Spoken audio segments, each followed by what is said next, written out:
afternoon and welcome once more to Have We Got Planning News for You.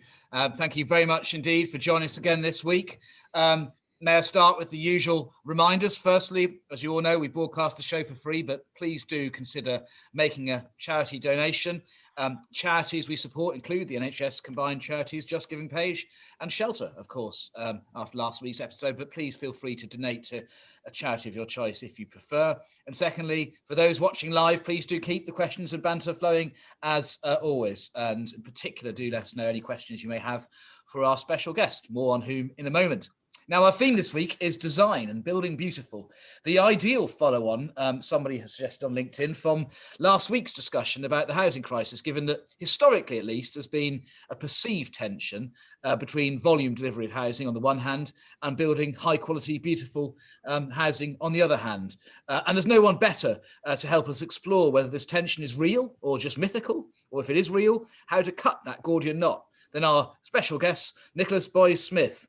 Our founding director of Create Streets, interim chair of Building Better, Building Beautiful, a member of the task force behind the planning white paper, which of course included a provision for Building Beautiful, and recently appointed head of the new national design body. Nicholas, good afternoon. Thank you so much for joining us. Hello, thank you for asking me.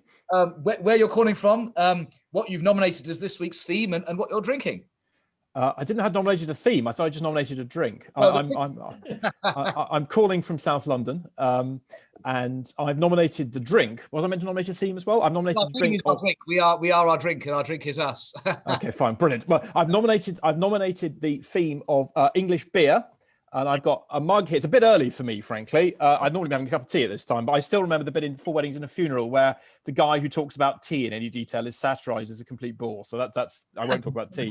So, and I've got the best the co-op could do. I've got a bottle of Whitstable Pale Ale, which I'm going to open shortly. I'm going to wait, I think, until a little bit after 5. But that's for 2 reasons. Am I meant to say why? Is that what I'm meant to do at this stage? Fine. So the first reason is that my wife is French. And so over the last 10, 12 years or so, she's been on a journey from regarding la bière tiède. You know, all French people from Asterix have a view of English beer as just profoundly revolting and obscene.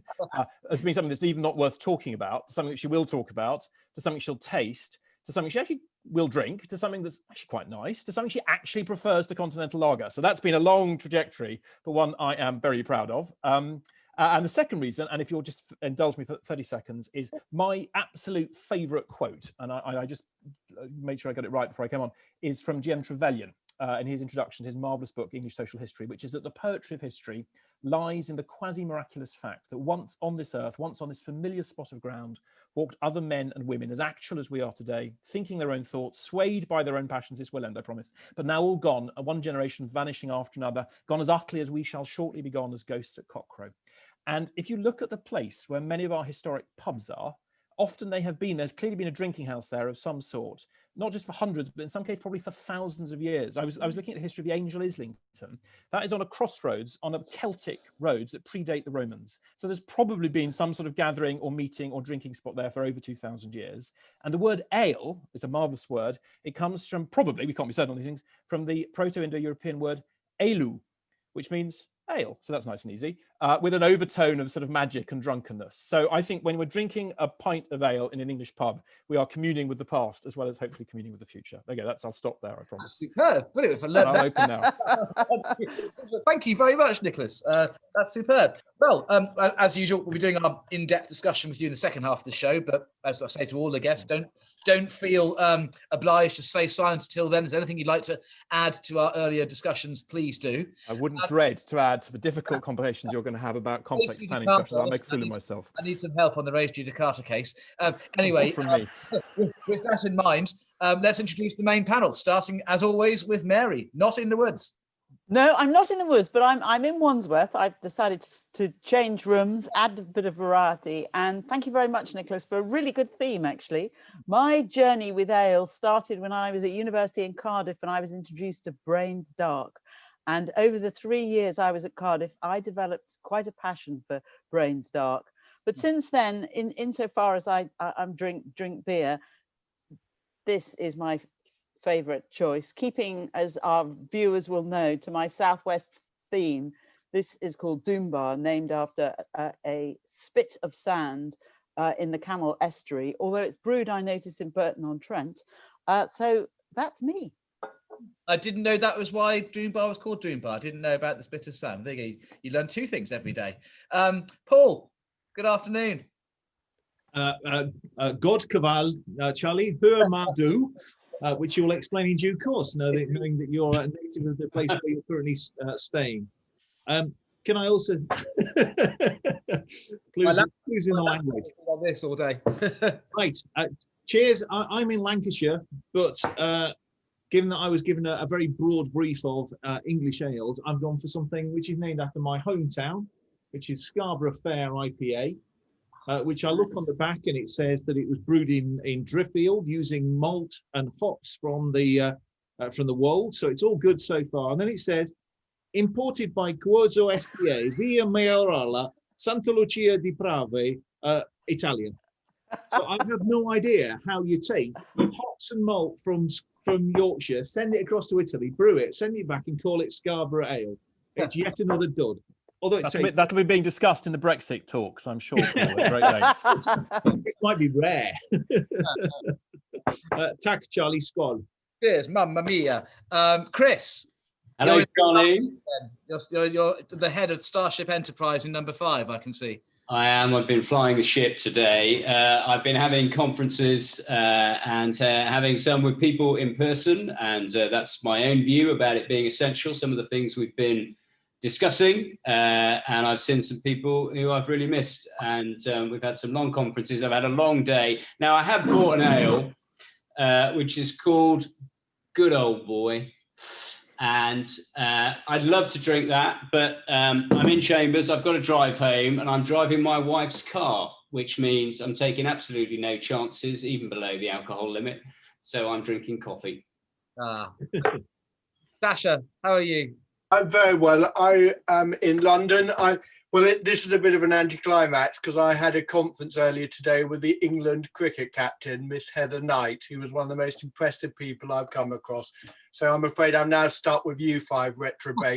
Well, I can leave if you like. I mean, I don't have to stay. I've got a lot of things to do.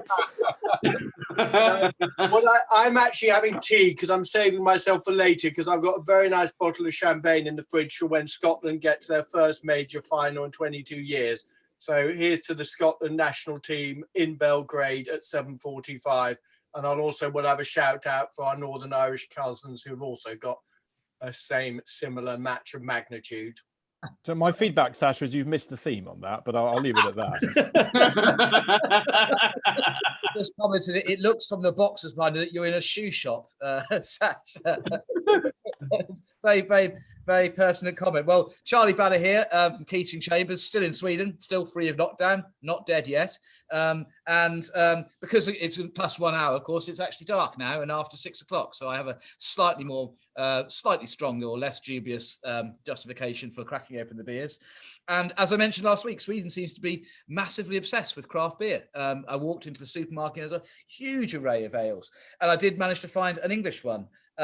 It's from Cheltenham, Chris, no less, all the way from Cheltenham. And it's called Invoice Me for the Microphone, which, given my love of karaoke, as is relatively well known, seemed to be relatively apt. I have got a second here, should I need it, called La La Land. Unfortunately, oh, lovely. Unfortunately, it wasn't orange flavoured, but I'm going to drink that to the outgoing president of the United States later on. Well, Charlie, as we know that the Swedish ambassador watches, because at the end of last week's show, I said, please don't let people coming from Sweden, please put them into quarantine. 2 hours later, it happened. My wish tonight is Sweden needs to go into a severe lockdown. Oh, that's mean. That's mean. He needs to be able to get to Kiev. Absolutely. I'll take it back. Stockholm needs to be put into lockdown. What I should say as well is, despite being in Sweden, in the true spirit of digital remote working and globalisation, I've managed to do an inquiry in East Riding of Yorkshire, which ended successfully for my beloved East Riding of Yorkshire Council, Stephen Hunt and his team, after the first day. The Windsor and Maidenhead local plan, with you involved also, Mary, which was great fun yesterday and today. And tomorrow I'm in Cardiff for a telephone hearing. I'm a little bit worried that the 0800 number I was given for the telephone hearing won't work from overseas. Swears that she's onto the case. So that is true remote working, although I have brought 4 suitcases of papers with me. Anyway, let's crack on. And our first segment I'm going to cover, and it's a Court of Appeal judgment in a case called Hillside and the Snowdonia National Park Authority. And to be fair, this is almost certainly the hardest case I've had to summarise in a couple of minutes that I've had to do since starting the show. So here goes. It was a landowner's appeal to the Court of Appeal against the High Court's refusal to grant a declaration that a planning permission granted many, many years ago in 1967 in relation to land which is now in Snowdonia National Park. They want a declaration that it remained valid and capable of further implementation. The permission was for 401 dwellings in accordance with the approved master plan. Some development had taken place, but a large amount of it remained unbuilt.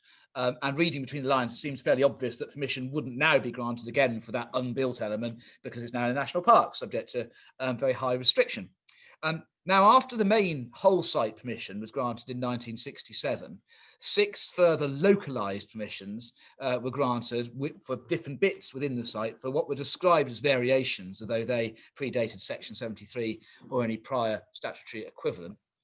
There was litigation in 1987 before Mr. Justice Drake. That was because the then landowner sought and indeed obtained 4 declarations from the judge that the main 1967 permission had been validly commenced in time, had remained extant and could still be implemented. And the local authority had disputed these matters. There was a High Court case and the judge ruled in favour of the landowner. Now, after that, in the 1990s, 2000s and 2010s, no fewer than 8 further permissions were granted for development that departed from the master plan, but as far as is ascertainable from the judgment, could best be described as, again, localised tweaks. Unhelpfully, the judgment, which, to be honest, is completely lacking in clarity in several respects, and I'm not the only one to have said that, doesn't indicate whether these were Section 73 permissions or full Section 70 permissions, and whether their red line area was the whole site or the localised bits of it to which the tweaks related. Park that thought because it may be relevant later. The developments authorised by these localised tweaks were implemented, but as I said, the large chunk of the overall development was left to be built out.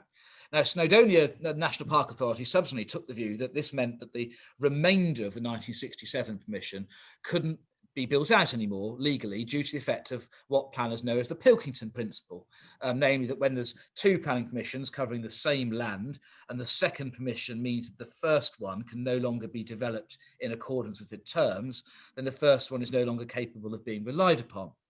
And the landowner said that this argument wasn't open to the authority, pursuant to a legal principle which we lawyers know as res judicata, linked to the concept of an abusive process, pursuant to which normally you can't re-litigate something which already has been litigated and determined. And they said, well, look, we litigated the validity and future implementability about this. They could have taken this point then, they didn't. They can't have another go. Now, Lord Justice Singh, giving the Court of Appeal's judgment, disagreed. He noted that the res judicata or abusive process principle wasn't absolute, and he held that, I'm quoting him, the public interest in not permitting development inappropriate in a national park outweighed the impact on the landowner's private interest arising out of what was essentially double jeopardy.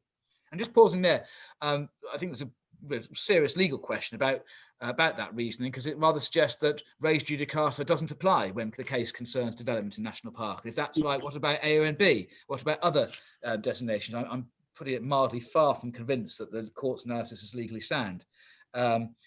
Turning then to the merits of the Pilkington argument, which is probably of more interest to the planners amongst you, Lord Justice Singh agreed with the authority that the later developments under the subsequent localised tweak permissions did indeed mean that the original permission couldn't be built out and lawfully. And in doing so, he made various comments, some of which, it must be said, were rather imprecisely worded, and which on one view give the impression that modern day planning permissions, including for large housing developments, should be interpreted as requiring to be built out as a whole, meaning that Section 73, what we call drop-in permissions to particular parts or particular phases. So you've got very big multi-phase development, and later on you want to tweak one phase, you do a localized Section 73 tweak for that particular phase. That the implication of his judgment on one reason is that would engage the Pilkington Principle, and that the Section 73 drop-in tweak would mean that the rest of the original permission unaffected by the outside the area to which that tweak permission related would no longer be capable of being implemented. It may be that's not what the judge intended and that the case turned on its particular facts, but unfortunately the judgment is so light on detail about the facts and what distinguished them, and the operative reason is expressed in so broad terms that it's not clear at all. It seems to me this case has Supreme Court written all over it. I've spoken to the barrister in question this afternoon. There hasn't yet been an application to Supreme Court. I'm trying to persuade him to have a crack because I think it's fairly certain they would grant permission to appeal, and I'm not at all sure that if they did, that judgment would survive. If you want more on the detail on the case, please do visit Mary's colleague Simon Ricketts' blog, and he sets it out in far more detail. Next case, Zins, and Chris, you're going to deal with that. Yes, I am, Charlie. And can I just say, it's entirely obvious to everybody that your case settled yesterday and that you've spent the entire day studying the detail of that. I'm exhausted. Okay, that is a long story. If you'd had less time, you would have simply said it's about a site just outside Abu Dhabi. You can't summarise that case in any less time. It's a pretty complicated case. Yeah, but as Sasha's pointed out, I now have to summarise the next case in 38 seconds. And given that it is 160 paragraphs long, over 50 pages, I challenge you to your claim that you had a complicated case to deal with, all right? Now, my case is called Barry Zins and East Suffolk Council. And the facts of the case are quite interesting because it's about a listed building in East Suffolk and the creation of a lake for recreational activities such as rafting and building and canoeing. And I wonder, well, what's that for? But it turns out, we all know what it is if I tell you that it was for an application by PGL, who had taken over the site and were running children's holidays there and activities. So lots of fun to be had. But with all that fun comes a lot of noise. And so the main issue in the case was about the noise. Now, this is an issue that often comes up. The noise assessments done by the appellant, by PGL, were based on the averaging out of the noise, or what we call the LAEQ, and the average noise. Whereas, of course, we all know, if you've been anywhere near a school, children do not tend to average out their screams and their shouting. And so the constant recurring theme that passes between the environmental health officer, the planning officer, the local residents, and the applicant is that actually the noise can't adequately be dealt with. And there is an enormous long history to this, not that I can summarize it with any great clarity, but what happens is the EHO, the environmental health officer for the council, isn't satisfied with the noise evidence. He isn't satisfied that it answers the question about how to deal with the children who are enjoying the rafting and the canoeing. And the issue rumbles on, and local residents complained in their update reports and so on. And in the end, planning permission was granted by the council on the recommendation of the officers. In fact, it was a delegated report. And they brought a challenge to the grant of planning permission. And the judge had to wrestle with no less than 25 arguments about what was wrong and unresolved and whether it was misleading. And the principle that is dealt with in this case is a principle from a case called Mansell, which is, and this is relevant to all officers' reports. What the court says is they will draw a line in terms of quashing decisions between advice that is significantly or seriously misleading in a material way, and advice that is misleading but not significantly so. And that's the difference. So you can have situations where some of the information is wrong, even misleading, but is it misleading in a material way? And the judge came to the conclusion, this is before James Strawn sitting as a Deputy High Court judge, his conclusion was that overall, when you read everything, then they hadn't been misled. Now, what I think emerges quite clearly here is that the issue wasn't actually resolved. There wasn't a resolution of it, but the members were not misled because they knew all about the issues and it was all set out in the report. So the planning officer didn't have to resolve it, just simply needed to explain what the issues were. And a great deal of emphasis was placed by the judge on the fact the members went out on a site visit And the report records the fact that the site visit was important for understanding the context. And so there's some really good advice there for local authority officers. If there's a dispute like this and it looks like you can't resolve it, then a site visit by the members to experience the noise would be a way to resolve this, when it's quite clear that the noise that was being dealt with was very difficult to effectively control. Now, another aspect of the case is, and I'll deal with this in 30 seconds, is that there was a challenge also to the fact that it was claimed it was enabling development, which Mary talked about, I think, last week, and how difficult it is to achieve that. And the suggestion was that PGL were going to run this and it was going to help all of these buildings which were falling into disrepair.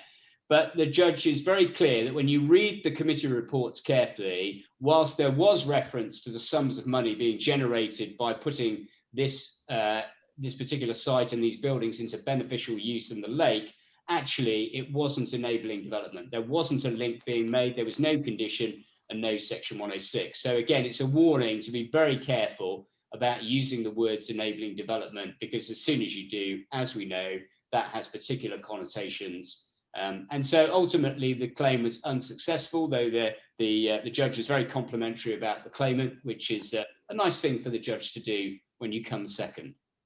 Thanks, Chris. Sounds like an important case to bear in mind for a number of practical reasons. Sasha, you've got a planning appeal for us. I do. Well, it's slightly grander than that. I've got a Secretary of State call in for a very significant employment development, which one of our panelists knows quite well. Now, I think that what I want to say about this case is we've slightly taken the assumption that the Secretary of State is very pro-business and very pro-economic development. The case involved a national distribution centre in the Greenbelt. And one day we'll have a straw poll on the most subjective piece of guidance, and very special circumstances must be challenging for that, because we've all seen decisions which have various thresholds of very special circumstance. In this case, I think this falls within that, where the Secretary of State puts it very, very significantly, because we see there's also the use, which I think is interesting, of a concept which I don't think I've come across before, and I'd be interested in the panelists. The Secretary of State uses the phrase definitional harm to refer to the harm identified in paragraph 144 of the NPPF. So there is this concept of definitional harm, which is considered to be obviously very significant weight needs to be given to that. And in this case, the Secretary of State gave that very significant weight, and also concluded the visual harm of the proposal was severe, and there was also breach of two purposes of the Greenbelt: encroachment and also harm to openness. Notwithstanding that, there was a conclusion that the economic benefits of the proposal would be very significant, but notwithstanding that, the Secretary of State took the view that that did not amount to very special circumstances justifying the grant of consent. So I think this is an example of where the hurdle of very special circumstances is placed quite significantly high. And it is of concern, because I, along with some others, are about to start. There are 5 major planning call-in appeals in the next 3 months, all arguing that economic B-class use, B2, B8 uses justify incursions into the Greenbelt. So this is a concern, particularly in northwest England. The only other point I wanted to note, as well, is it was a sweetheart inquiry, and the local authority did not take a material part in the inquiry. So again, it's a lesson to all of us involved in such inquiries: just because the LPA are not opposing does not make the journey any easier or reaching the destination any easier. So that is the decision in Eddie Stobbart Warrington decision, and it was released just last week on the 2nd of November. Thanks, Sash. And having got you to do a cover a decision relating to the northwest of England on Paul's patch, Paul's going to cover a decision not that far away from your patch. Yeah, my decision was the one in the northwest of England. I was the one that came second, and it's a joy that Sasha picked up on the definitional harm point, because I think that's the only bit of my submissions that the Secretary of State agreed with. So thank you indeed, Mr. Jenrick. I'm now in the Westbury camp along with Sasha. My appeal, I think I can deal with quite quickly, which is an appeal in relation to a site to the northeast of a little village in Oxfordshire called Sutton Courtenay. It was an appeal in relation to 93 dwellings. Outline permission was being sought, and there were a couple of big issues that were debated, which are quite straightforwardly described, but nonetheless are big issues. One of which was the issue of what applies. What's the land supply that you have to judge this matter against, given the written ministerial statement on the back of the Oxford Growth Board and the deal that was done with the Oxfordshire authorities coming together to put forward a joint structure plan. And the Secretary of State in a written ministerial statement in 2018 said it's only 3 years, but subject to certain conditions. One of those conditions was the submission of a joint structure plan in draft to the Secretary of State, and that timescale has been missed. So there was an argument between Tom Cosgrove for the local authority and Tim Corner for the appellant to say, well, should the test be 3 years or 5 years, given that timescale has been missed? Well, the inspector very firmly said it's 3 years, and it's for the Secretary of State to review the matter. So that's the big traffic light point for any case in Oxfordshire that you've got in the Growth Board area. It's 3 years, and it's for the Secretary of State to decide what the position is. The other interesting thing is how COVID was dealt with, because the inspector said, I find that there is a 3-year supply, and he ultimately dismissed the appeal, and he made no adjustment at all for COVID factors. Nothing, zero, niente, nothing. And he seemed to do it on the basis that there would be a bounce back of some description. It's not very well explained in the decision. That's not a criticism of the inspector, because he'd already found that the test was 3 years, and whatever the conclusion was, that there would still be a 3-year supply. But it does give perhaps an indication that some inspectors are going to be more sceptical about COVID-related issues than others, and that you need to have specific evidence in relation to it. And I've got to say, on the basis of when you're given these cases, when I look at these cases, I always look to see what size of settlement I'm dealing with. This was only a 2,300 size settlement, but as I say, called Sutton Courtenay. But it's where Herbert Asquith is buried, where George Orwell is buried, where Tim Burton and Helena Bonham Carter used to live, and where the Empress Matilda, our one and only Empress, was born. It's quite an impressive place. You can see how she wasn't our Empress, and she's not our only one and only Empress. We had Empresses of India, and she was Empress of the Holy Roman Empire. You're wrong on multiple points. As a QC, I'd expect better. Oh! I'm going to take you up on that. The Empress of India bit was just Disraeli being sycophantic. She wasn't fine, but it was still anyway. It doesn't matter. Yes, probably. Yeah, carry on. We'll do this offline, Nick. Okay, fine. Yes, please. I've probably got myself into trouble for later now. You wait till your question comes. Yeah, Nick. I think I'll regret that. Now, Nicholas. Brilliant. Thanks, Paul. Well, in which case we can segue nice and neatly to our discussion with Nicholas. And Mary, you're going to lead this. Before I hand over to you, can I just ask you viewers, have a little bit of think whilst you're listening to this, to what's your favourite building in the UK? We've done a bit of a straw poll. I've done a bit of a straw poll. And we, at the end of our discussion, we're going to put on screen pictures of a short list of 10 and ask you to vote. And let's see what your favourite building is. So just mull that over in your heads. Sorry if your favourite one isn't on the shortlist. Over to you, Mary. Thank you very much, Charlie. Well, good evening, Nicholas, and we're really grateful for you taking time out to join us. And my first question to you was, what was the inspiration and purpose behind yours and Alex Morton's book, Create Streets, not just multi-story estates, and the founding of Create Streets? Thank you, and thank you very much for inviting me. Well, obviously, I mean, the inspiration was a trip to B&Q to buy pot plants. That was the primary instigator. It really was. So, as I said, I live in South London, and about eight and a half years ago, I was driving to B&Q to buy pot plants. I was driving past one of the big post-war estates, and I noticed they were starting to knock down part of it. I later learned it was phase 1B. And I've always been, interested. I'm not a developer or designer by background, but I've always been interested in the built environment on the same logic. If you're interested in architecture and interested in birds and bees, there's sort of pretty much always something to look at. And I just got curious, Googled what they were replacing it with, and I freely admit at a superficial level was very unimpressed. And I just started wondering, well, why do we build things which quite strongly, though instinctively, I feel doesn't look like the sort of place people would want to spend time in? And so I, by happy coincidence, I was mouthing off to an old friend of mine, and it turned out he knew someone. I'm deliberately not naming the estate, so I can be quite rude, but he knew the guy who'd worked on, a key part of the, not quite the master plan, but the project to put it all together. So I bunked off work on a Friday afternoon and went to speak to him and said, well, I asked them very basic questions. I knew I didn't really know what I was talking about.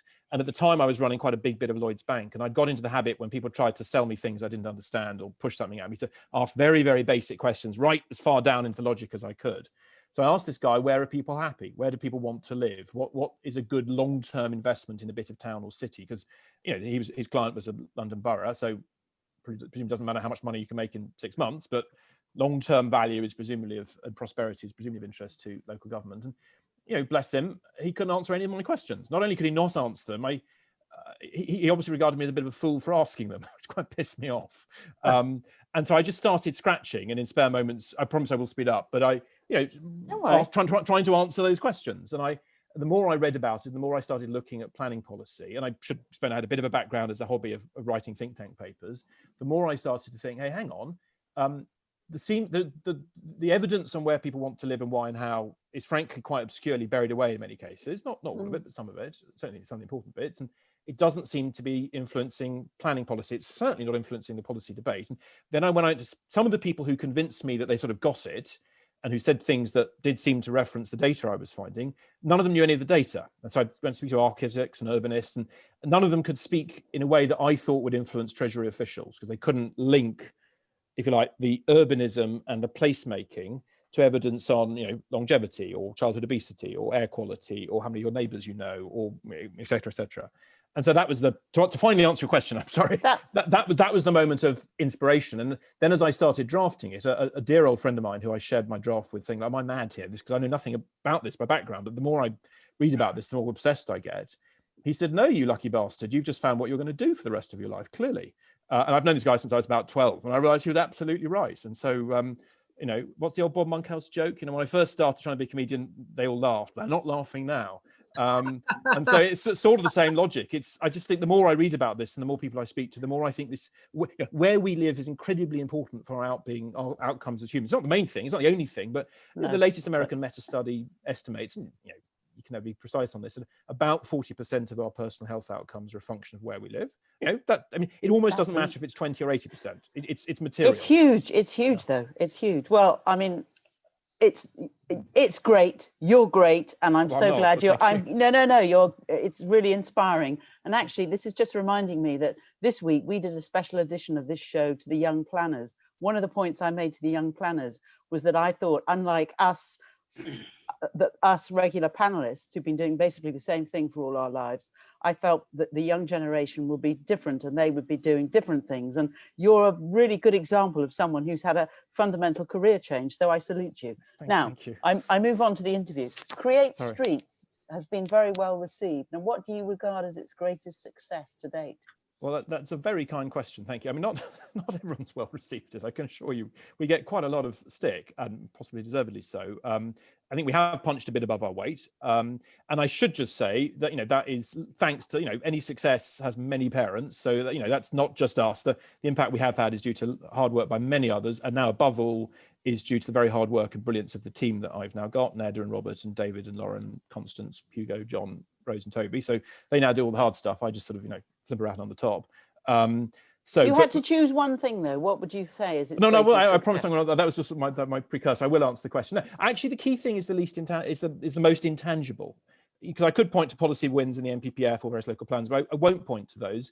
I'd point to the fact that we're having this discussion, and that something that when I started was seen as frankly quite eccentric and obscure has, I think, now come to the forefront, certainly prominently, into the debate about housing and planning. And actually not just the debate about housing and planning. I think some of the debate about, you know, where we live, towns versus cities, our settlement pattern and levelling up, I think is now reflecting some of the work that we and many others have done. So I think the fact that the nature of the political debate has evolved, I'm very proud of. And just one other thing, if I may, is when we, a few months into the Building Better Commission, which I helped chair last year, one of our many bits of public feedback we got was, thank you for doing this. Now we feel we can talk about beauty again. And I think the sense of liberation that certainly some of the civic groups we work with have felt that it's okay to allow their instincts about where they want to live to matter, and that those instincts actually reflect a deep wisdom rather than just necessarily a sort of perverse prejudice or idiosyncrasy. The fact that people feel liberated to care about that, I'm very proud of. So if in some way we've helped on that, we're pleased with that. And rightly so. So, as co-chair of Building Better, Building Beautiful, and a member of the task force, I wanted you to explain why you think good design is so important. Now, in some of the things you've said, you've already alluded to some of the answers. You talk about mental health, the outcomes of where people live. Do you agree that the man on the Clapham omnibus is just as capable of judging good design as a highly skilled architect, or indeed, you know, a client commissioning a building? Well, there's two questions and lots Yes, to unpack in that. Well, let me answer the first one first. Why is good design so important? So, I mean, in a nutshell, good design matters because good design is good for us.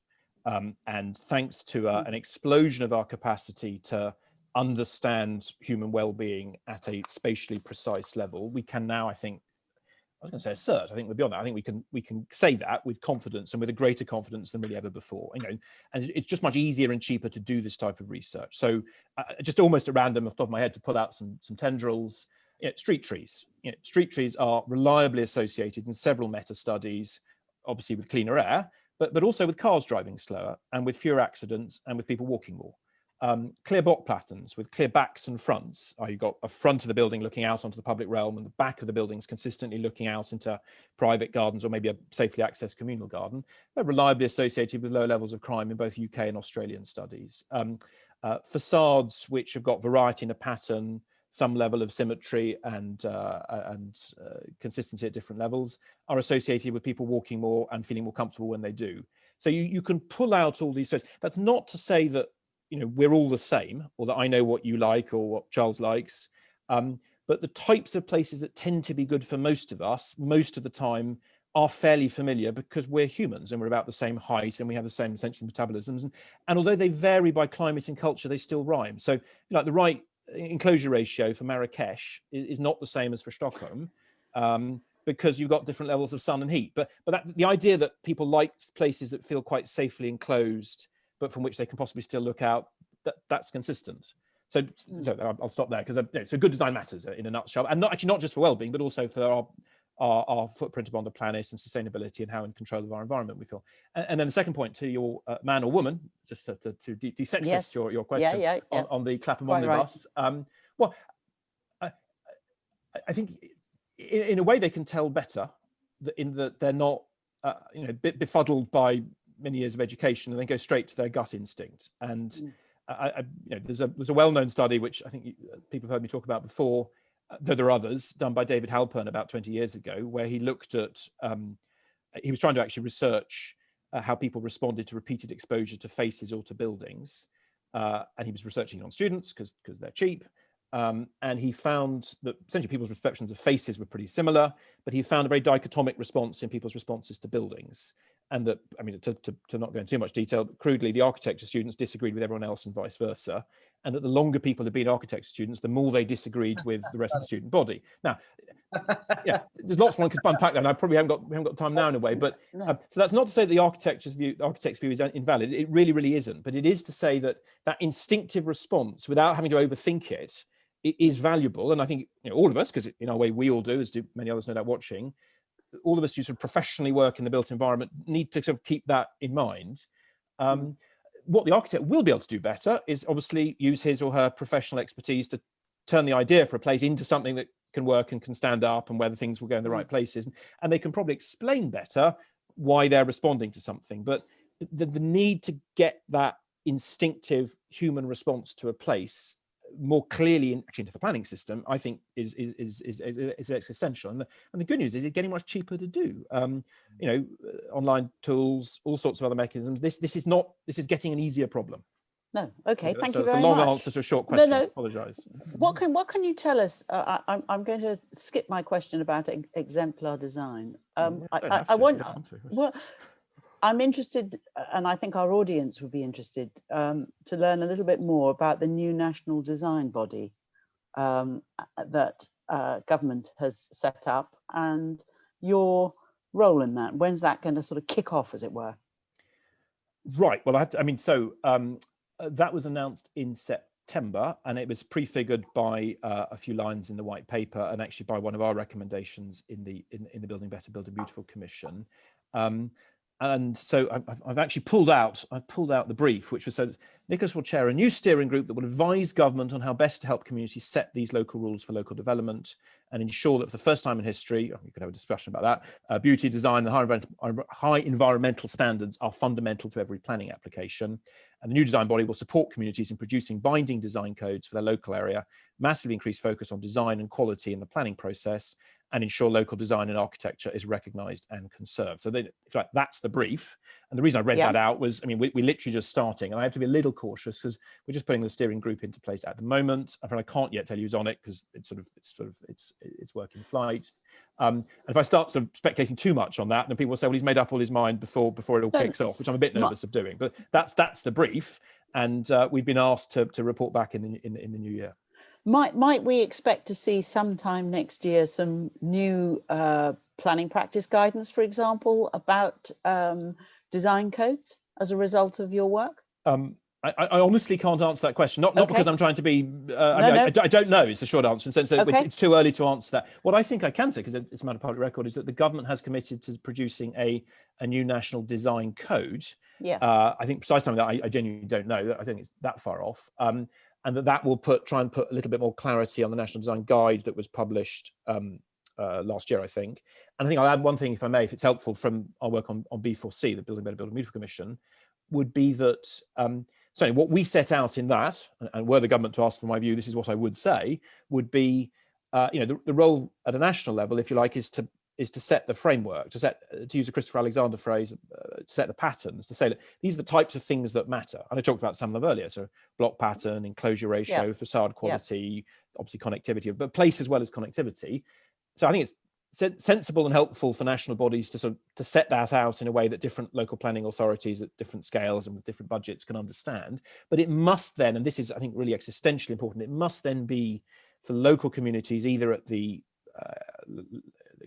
borough or district level, or at the unitary level, or at the parish, or at the neighbourhood plan level, to actually define what that means. There has to be clearly some constraints around that, because you can't have, being unfair here, but you couldn't have a neighbourhood plan putting in place a design code which had platinum coving to every building just to make any new development completely unviable. So you'd have to have some constraints, which no doubt you and your good colleagues of the law can argue over. But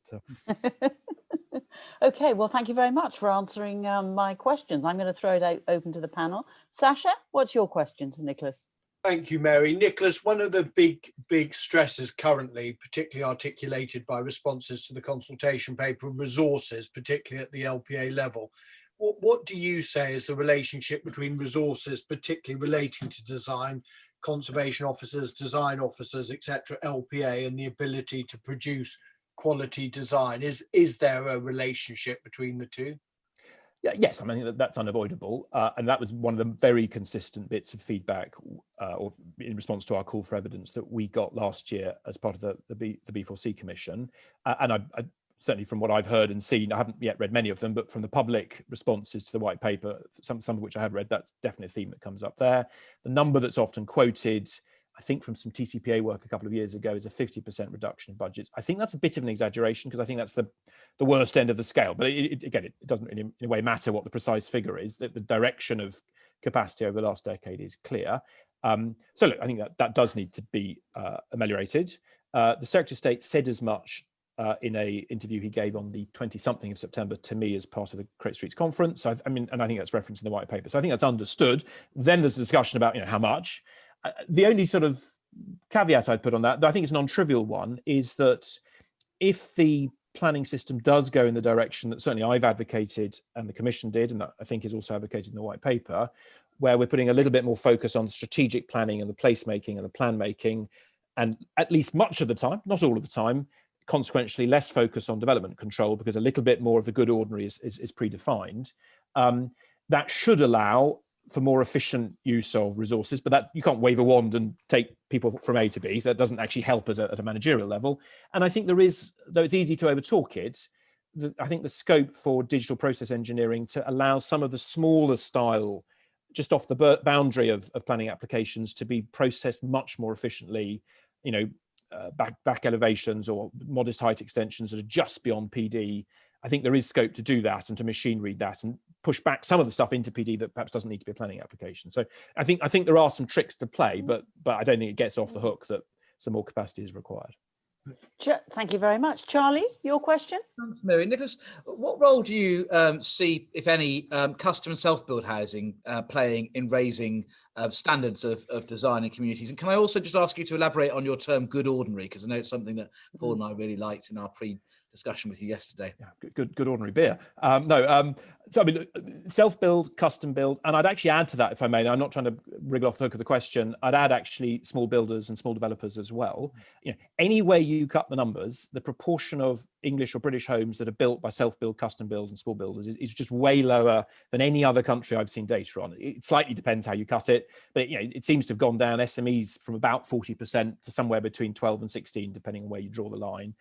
Self-build, custom build is below 10% in this country. It's up to 40 or 50% in most European countries, or indeed in the States.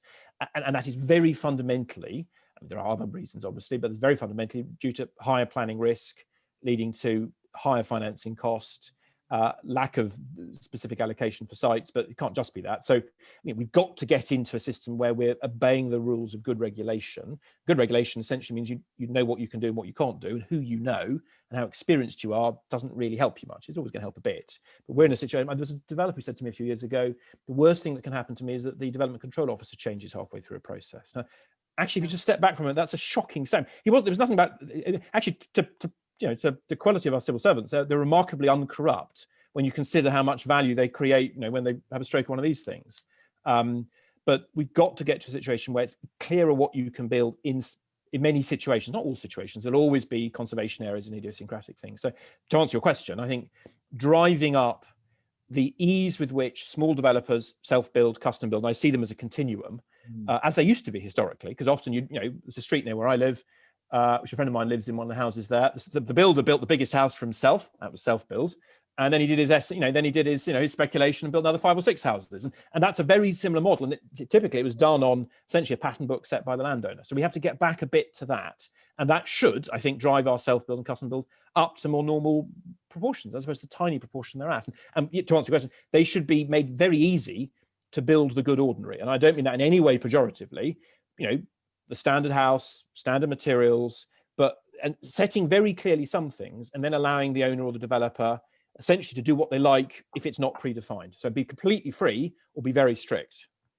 Thank you. Paul, your question, please. Thank you very much indeed. Nicholas, I'm very, very tempted to ask you about whether or not the Royal Titles Act 1876 still applies in the last... No. Independence Act. Yes, it does. The answer is 2.7. We'll talk about that later. I'm really interested in a couple of things that Charlie's just picked up on in your answer. One of which was the worst thing that happens is the planning officer changes, which I suspect will be resonant with almost all of the people watching this. And that's not necessarily just because of the particular whims of the planning officer. It's because we deal with a desperately under-resourced system, which is one of my big concerns about all these aspirations in terms of improving it. It is desperately under-resourced. So we're not dealing with planning officers in teams. We're dealing with planning officers dealing with things which are huge, and I've got nothing but sympathy for them. Yeah, I just for the record, I would absolutely echo that. I would strongly echo that. But going back to the point that Charlie raised, which is the last point about good design, good ordinary, which is a phrase that I know you have used. We've had a number of people picking up questions about, well, what's beautiful mean? What do we mean? And is beautiful going to be the opportunity to have some flat roofs, green covers on the top, and some that? What does exemplar mean? And we used all these terms which are hyperbolic, but good ordinary, when you used it, really struck a chord with me, because what we're really saying, is that we're dealing with things which are something we can walk away and be proud of, even if it's not top of the tree, something that's viable and achievable, even if it's not top of the tree, something that Lord Rogers might not have designed, but a good quality architect would walk away and somebody be proud to live in. Is that what good ordinary means? I think it's... I think the important distinction to make here is between what we aspire to do as a society and what that means in individual circumstances. So I think the word exemplar is problematic because it implies it is much better than everything else. Yeah.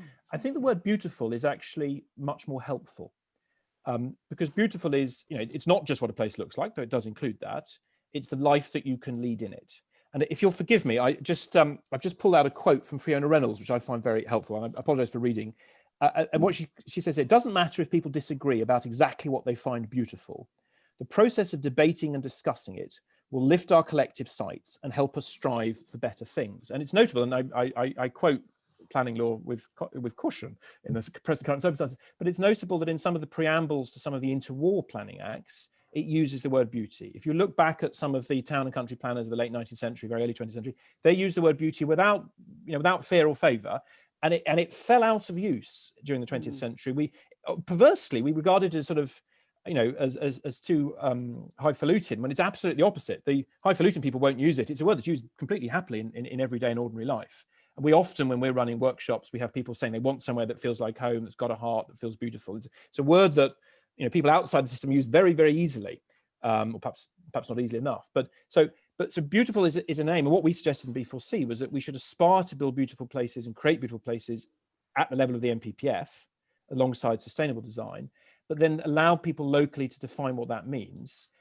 And that then can't be exemplar. That needs to be, right, what does that mean? That means quite practical things about street widths, or about how you can drive through it, or how complicated the facade pattern is, or what the block pattern is, or whether there are street trees. You're looking very doubtful about this. But yes, just simply because the word beautiful, sorry, I've not going to ask a follow-up question, but the word beautiful does tend to give emphasis to the aesthetics rather than the livability. Last week we had a conversation with regard to shelter and about how important how people live, that the environment is, and what you were saying about health and where people live being really tied together is resonant, particularly for the lower echelons of society. So that my concern is beauty does tend to focus on the outside rather than the totality of it, and that may just be an issue of definition, Nicholas. Sorry, that's why there's no difference or very, very little difference up and down the sociological scale in terms of what people prefer and their desire to live somewhere that they find attractive and livable. But it's a longer discussion than we've got time for now. Indeed. Chris, you've been waiting very patiently. What's your question, Chris? I have. I personally don't have any difficulty with saying what is beauty from an architectural point of view, because I think we know what it is. If you go to Bath and you see the Royal Crescent, that's beautiful. There's no other word for it. It's impressive as well, but it is beautiful, really.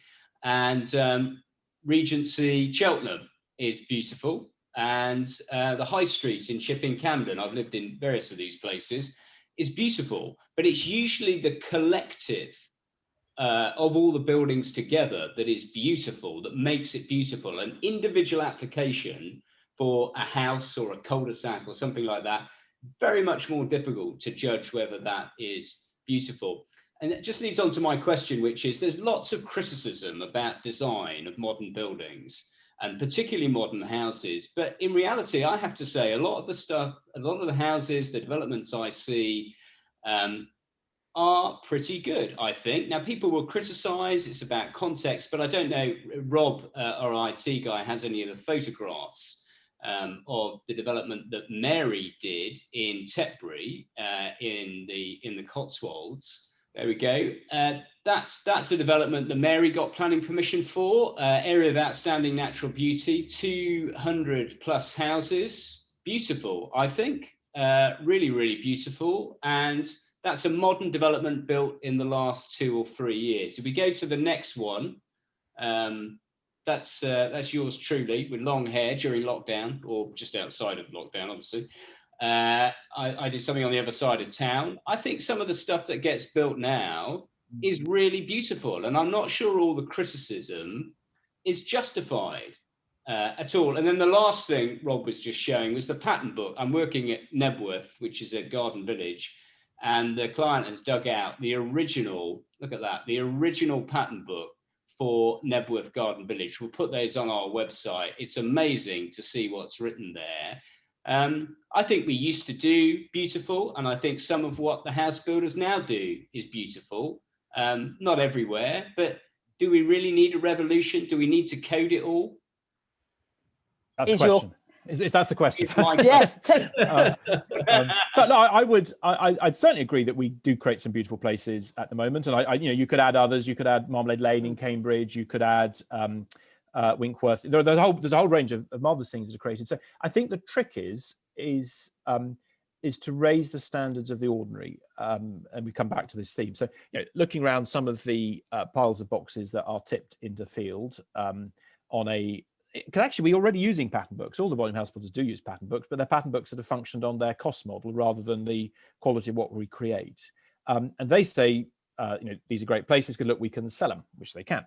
But then if you look at if you properly look at the value of what they're worth, and particularly how they hold their value over time, and then compare it to places with different qualities, much more like the marvelous places you were just showing, because the point isn't that you can't create great places right now, but you often have to fight against the system. So I don't know the history of those, but I do know the history of some other good places, and you have to push against, for example, the highways rules on turning circle or on width of pavement, or you have to push to get bigger windows or whatever it might be. So certainly several developments we're currently advising on, I have to say bluntly, the problem is part of the planning process rather than the opposite, and that's perverse. So it's not that we have prevented doing good things; it's we've just made it incredibly hard and advantaged a model that is not incentivized to create good places with a properly connected street pattern. So that's a slightly rambling answer. That's the best I can do in the circumstances. Nicholas, thank you very much. We are sadly running out of time, so I have to hand back to Charlie.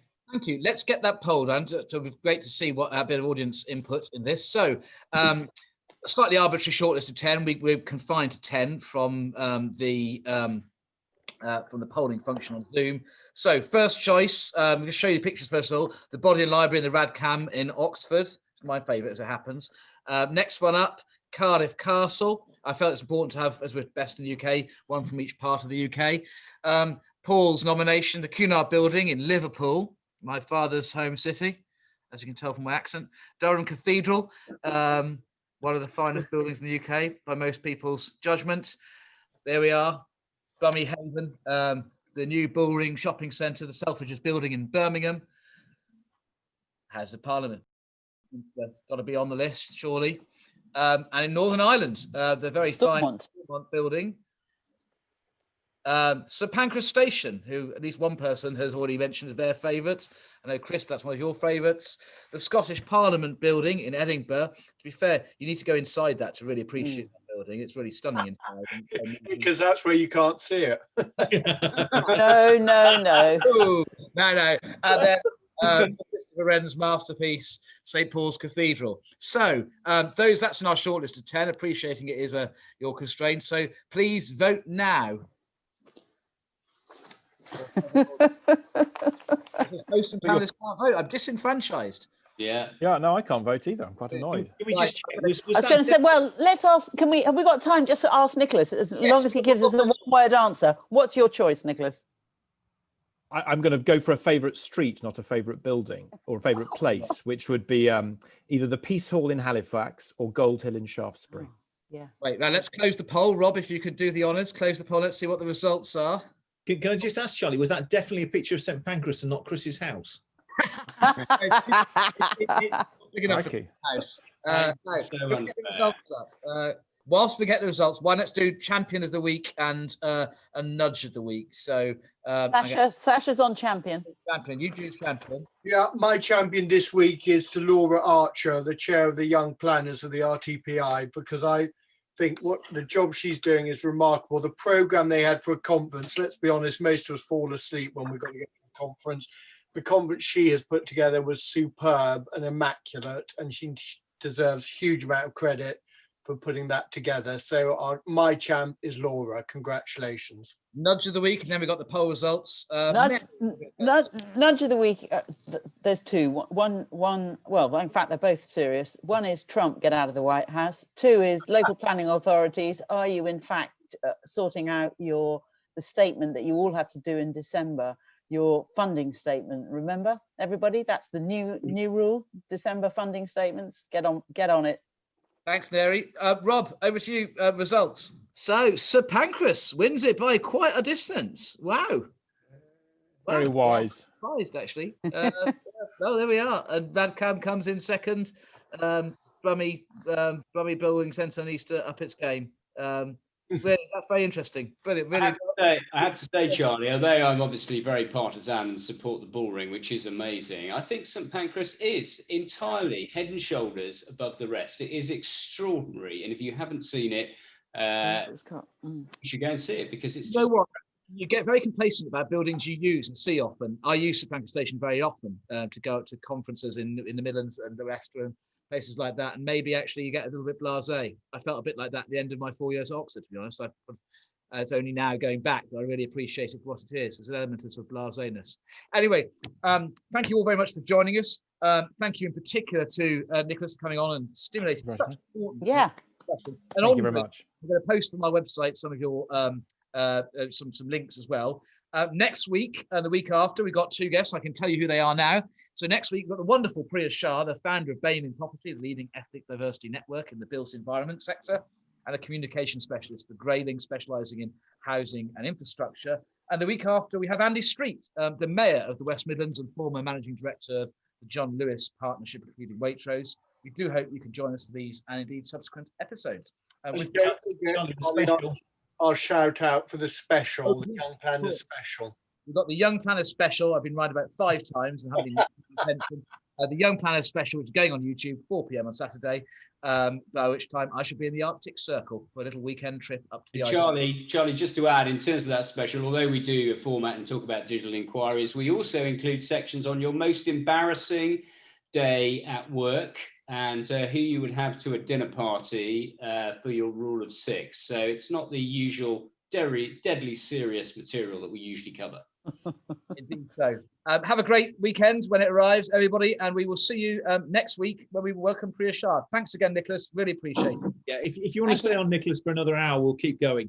Yeah, actually, we'll do another Zoom right now. Cheers, everybody. Cheers. Cheers. Bye-bye.